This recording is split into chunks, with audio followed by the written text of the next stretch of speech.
வணக்கம். நேற்று உளுந்தூர்பேட்டையில் ஒரு மிக பிரம்மாண்டமான ஒரு கூட்டம். யாரும் நினச்சி பார்க்க முடியாத ஒரு கூட்டம். பல பேர் விமர்சனம் செய்தார்கள். சிறுத்தைகள் அங்கே போயிட்டாங்க, இங்கே போயிட்டாங்க, அந்த கட்சிக்கு வந்துட்டாங்க அப்படின்லாம் சொன்னாங்க. அவங்களுக்கெல்லாம் பதில் தரும் விதமான ஒரு மிகப்பெரிய கூட்டம். அந்த கூட்டம் எழுச்சி தமிழர் என்ற ஒற்றை மனிதருக்காக மட்டுமே கூட்டப்பட்ட ஒரு கூட்டம், கூடிய ஒரு கூட்டம். விஜய்க்கு கூட்டம் கூடலாம், அஜித்துக்கு கூட்டம் கூடலாம், தனுஷுக்கு கூட்டம் கூடலாம், ரஜினிக்கு கூட்டம் கூடலாம், கமலுக்கு கூட்டம் கூடலாம். ஏனென்றால் அவங்கெல்லாம் ஒரு நடிகர்களை பார்க்குறதுக்கு மக்கள் ஆர்வத்தோடு வருவாங்க. இன்னும் அந்த நடிகர்கள் மீதான மோகம் தமிழ்நாட்டு மக்களிடம் இருக்கிறது. ஆனால் அப்படிப்பட்ட ஒரு ஆள் கூட்டியிருந்தால் இதை ஆச்சரியப்படுவதற்கு ஒன்றுமில்லை என்று சொல்லலாம்.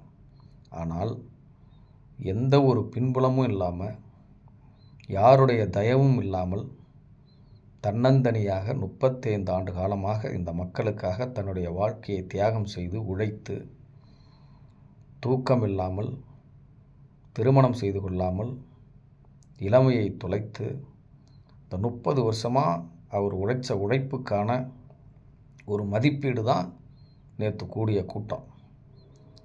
தலைவர் திருமாவளவனை தவிர வேறு யாராலும் இப்படிப்பட்ட ஒரு கூட்டத்தை கூட்ட முடியாது. ஒரு ஒட்டுமொத்த சமுதாயத்தையும் விலக்கி வைக்கப்பட்ட, ஓரம் கட்டப்பட்ட, ஒதுக்கப்பட்ட, காலம் காலமாக பிரித்தாளப்பட்ட ஒரு சமூகத்தை ஒரு குடையின் கீழ் திரட்டுவது என்பது ஒரு சாதாரண விஷயம் இல்லை.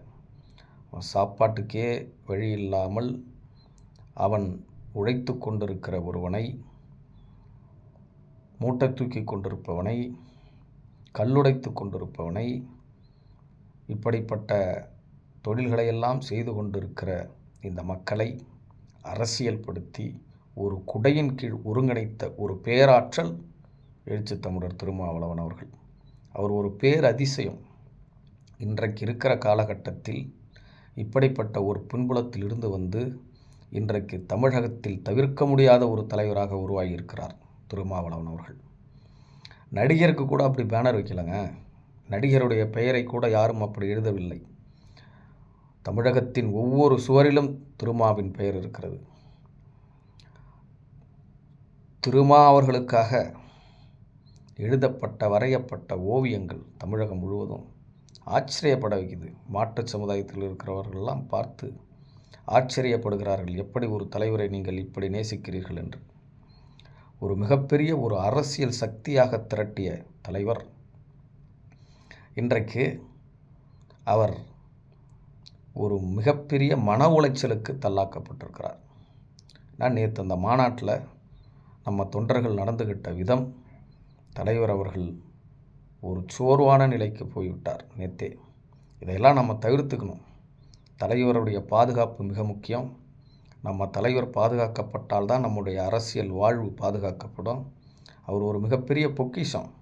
அடுத்த தலைமுறைக்கு அவரை கொண்டு போய் சேர்க்கறது நம்மளுடைய வேலை. இந்த மாதிரி கூட்டத்தில் போயிட்டு நெரிச்சிக்கிட்டு அவர் வர இடத்துல கையை பிடிச்சி கிள்றது, அவர் கை ஃபுல்லாக வெறும் சுடுவார். காயத்தின் வடுக்களாக இருக்கிறது. அவர் கை ஃபுல்லாக நகத்தால் கீறி அதனால தான் ஃபுல்லாண்டு சட்டை இப்போ போட ஆரம்பிச்சிட்டார். இறங்க விடுறதில்ல, ஒரு நிகழ்ச்சியில் அவரை நிம்மதியாக விடுறதில்ல. ஒரு தலைவர் சொல்கிறாருங்க, உட்காருங்கன்னு சொல்கிறார், உட்காருறது இல்லையா? அதானே நமக்கு மரியாதை. தலைவரை கத்த விடுறதா மரியாதை? பாசத்துக்கு ஒரு அளவு இருக்குது. இவ்வளோ பொருட்செலவு செஞ்சு, இவ்வளோ லட்சம் செலவு பண்ணி, இப்படி மக்களை கூட்டி தலைவரால் ஒரு 20 நிமிஷம் பேச முடியலையே, ஒரு 30 நிமிஷம் பேச முடியலையே. ஒரு 30 நிமிஷம் தலைவர் பேசியிருந்தார்னா தமிழகம் ஒரு மிகப்பெரிய ஒரு ட்ரெண்டிங்காக இருக்குமே தலைவருடைய பேச்சு. அவர் என்ன பேச போகிறாருன்னு தமிழ்நாடே உத்து பார்த்துட்டு இருந்தது. ஈழத்தமிழ் மக்கள் உட்பட, உலகத்தமிழர்கள் உட்பட தலைவர் என்ன பேச போகிறார் என்பதை எல்லாம் எதிர்பார்த்துட்டு இருந்தாங்களே. எல்லாத்தையும் நம்ம வீணாக்கிட்டோமே. இனியாவது தலைவருக்கு ஓய்வு கொடுங்க. தலைவரை ஃப்ரீயாக விடுங்க.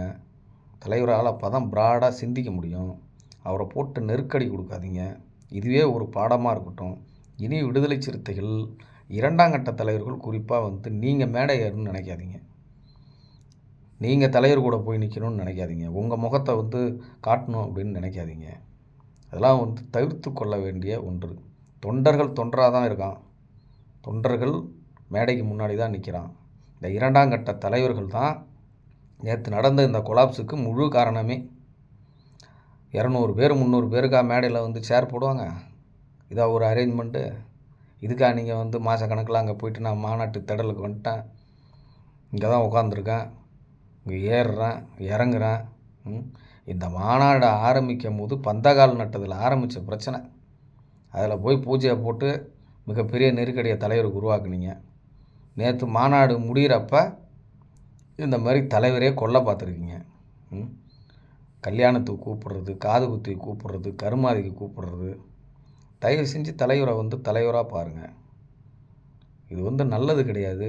ஏனென்றால் தலைவர் பாதுகாக்கப்பட வேண்டும். அவர் பாதுகாக்கப்பட்டால் தான் எதிர்கால அரசியல் நமக்கு வந்து மிகப்பெரிய ஒரு அரசியலாக அமையும்.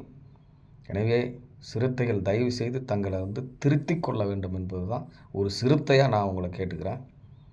ஏனென்றால் தலைவர் ஒரு அரிய பொக்கிஷம், ஒரு மிகப்பெரிய அதிசயம். தலைவர் இல்லை என்று சொன்னால் இந்த சமுதாயத்தின் விடுதலை இல்லவே இல்லை. எனவே தலைவரை பாதுகாப்போம். சிறுத்தைகளே, இனியாவது நம்முடைய தலைவருக்கு எந்தவிதமான ஒரு தொல்லையும் கொடுக்காமல் இருப்போம் என்று நாம் உறுதியெடுத்து கொள்ள வேண்டும்.